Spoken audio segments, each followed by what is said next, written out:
Donc vous prenez le curseur texte, vous le mettez dans le bloc.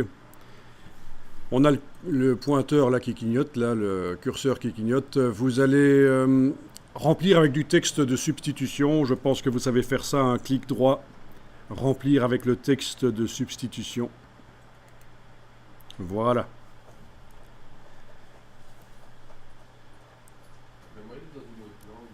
Donc c'est du faux latin, c'est en attendant d'avoir le vrai texte.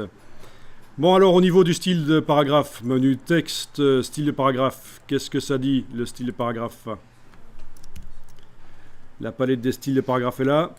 Quand je clique dans le texte ici, bon ben, il n'a pas de style de paragraphe, on va lui en appliquer un.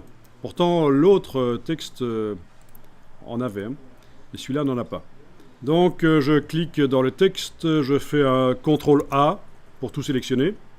Je lui applique le corps du texte body petit. Voilà. Si vous avez un petit signe plus qui est visible là, vous allez devoir faire Alt-clic pour réappliquer totalement le style sur le texte là. Voilà, c'est du texte qui est plus petit. On l'avait mis au point nous-mêmes.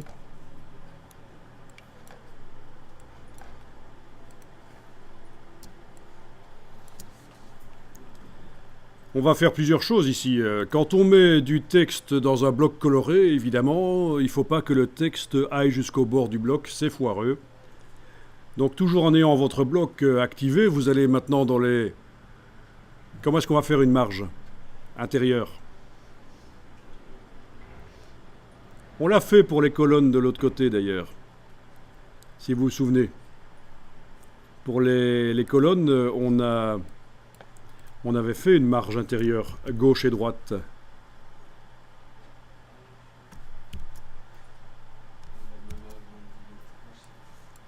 Alors, la solution, c'est d'aller dans les options de bloc de texte.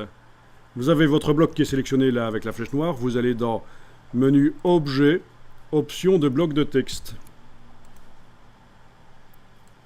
On coche la case aperçue, c'est déjà coché. Et ça vous rappelle quelque chose, ceci? La marge intérieure. Alors on peut mettre la chaîne pour qu'on ait la même marge de chaque côté, dans ce cas-ci. Voilà. Vous éloignez donc le texte du bord du bloc. C'est quand même mieux. Ah oui, au fait, ici on a des colonnes à l'intérieur de blocs. On n'a pas encore utilisé ça parce que les colonnes qu'on a faites précédemment, là, sur les pages, c'était 3 blocs de texte chaînés. Mais il y a aussi l'autre manière de faire des colonnes dans InDesign. À l'intérieur d'un bloc, on peut aller créer des colonnes. Ben voilà, 2 colonnes. Vous avez la dimension de la gouttière à régler. Voilà. Tiens, pourquoi pas 3 colonnes avec une gouttière plus petite, je teste. C'est quand même génial, c'est rapide. Ok, à vous de voir. 3 colonnes, c'est pas plus mal. Parce qu'on met le bloc sur une largeur de 2 colonnes, j'ai mis ici sur une largeur de 2 colonnes de corps de texte. Et autant mettre un nombre différent de colonnes à l'intérieur.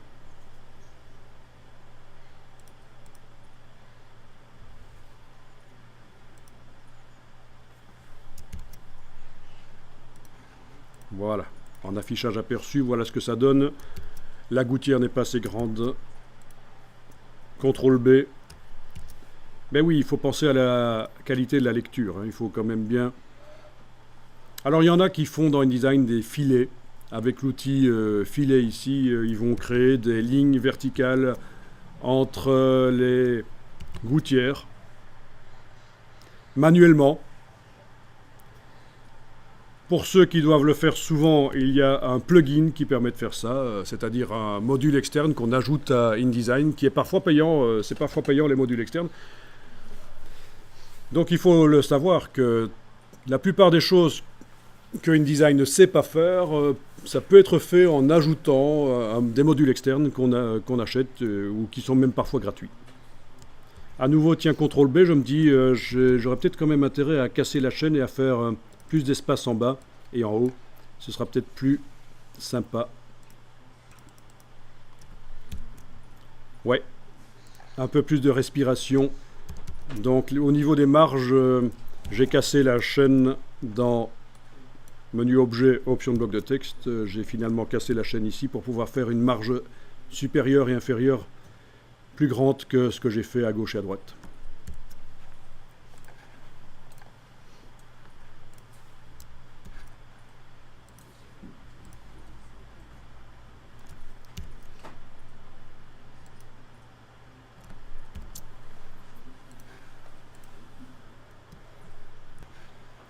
Bon, ce qui manque dans notre document, c'est des styles de caractères qui vont mettre en gras certains mots, qui vont créer des titres aussi, des titres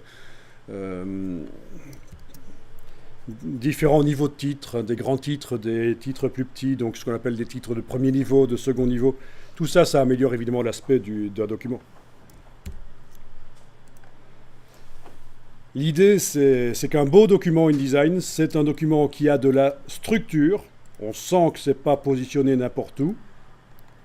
Et en même temps, d'une page à l'autre, le design change. Bon, typiquement, vous avez ça ici. Vous avez de la structure, 3 colonnes avec des images. Un bloc de texte, tiens, c'est différent. Et sur la page suivante, vous avez aussi, vous sentez les 3 colonnes, mais c'est présenté différemment. Donc c'est ça le secret d'un bon document. Une structure globale au document, et malgré tout, d'une page à l'autre, les choses changent. Ce n'est pas toujours la même chose. Enregistrer le document.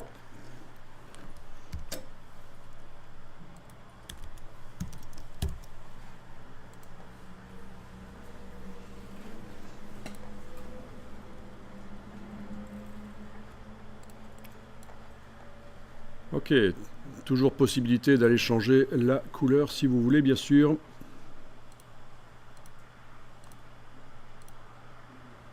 Et c'est évident qu'il ne faut pas faire trop foncé. Alors on a du texte en excès ici, c'est pas grave. On s'en occupe pas pour l'instant. Ce sera remplacé par la suite par du vrai texte. Notre bloc.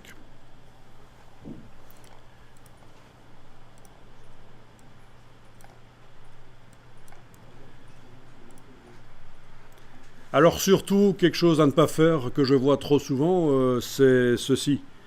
Des blocs foncés et du texte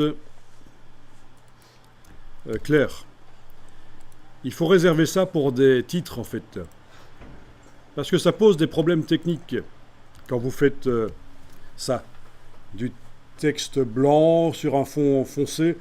À l'impression, l'encre va aller affiner les lettres qui sont déjà fines. Ici, elles sont petites et fines. Elles vont être affinées. L'encre va déborder. Votre texte va être plus fin que ce qui n'est vu sur écran. Et en plus, il est prouvé que lire un texte clair sur un fond foncé, c'est pénible, ça fatigue. Donc ne faites pas ça. Réservez ça à des titres, par exemple. Des titres qui sont sur un fond coloré qu'on a mis dans le document ou sur une image foncée, un titre en blanc, ça passe. Même un petit sous-titre, allez, mais pas du long texte comme ça. Donc là, j'annule parce que c'est pas conseillé du tout. Voilà, vous avez l'info. Maintenant, si vous trouvez que c'est quand même super sympa le texte blanc sur un fond foncé, bon voilà, vous faites, hein, c'est vous qui voyez.